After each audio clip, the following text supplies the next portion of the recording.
दर्शक बंधु नमस्कार। आज पढ़ा पढ़ी कर छात्र मान चतुर्थ पंचम प्राइमरी हो हाईस्कूल हो कॉलेज हो समस्त यहाँ प्रযোज्य दुई तीन उपाय कहूँ मो जहाँ जानी मोर अनुभव रू कहूँ यहाँ बहुत बढ़िया। प्रथम कथा है छात्र माने पूर्व आड़ को मुह करी किंबा उत्तर आड़ को मुह करी पाठ पढ़ु स्मरण शक्ति बुद्धि हे जहाँ पढ़े मन द्वितीय कथा है से माने भोर रू उठी पढ़ु घंटे अधा घंटा पढ़ले बहुत जिनस मन रही परीक्षा भल करें।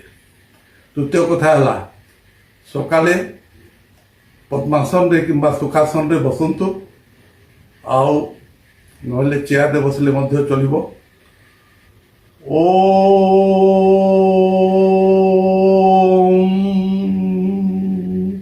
एपरी 3 थर उच्चारण प्रतिदिन करंतु मस्तिष्क कार्यक्षमता वृद्धि पाइब स्मरण शक्ति वृद्धि हेब एवं से माने पाठ पढ़ारे भल करेंगे।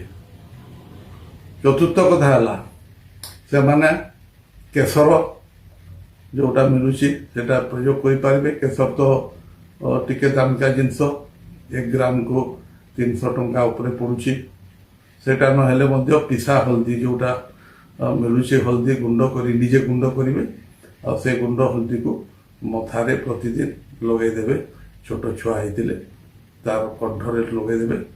जदि भल कथा कही पार नथिबो एटा भी आप जानी रखु जो छुआ मैंने पूरा सेंटेंस कही पारती नहीं कथा कही पारती नहीं डेरी हुए से कंठरे जदि आप हल्दी लगे पिसा हल्दी ताहले से शीघ्र कथा कहे भल भाव कथा कहे। यहाँ मुझे प्रयोग करी घरे मोर नाती मोर पुओ मोर नाती डेरी टे कथा कहला ताको भी प्रयोग करा भी काम देसी सेटा करतु।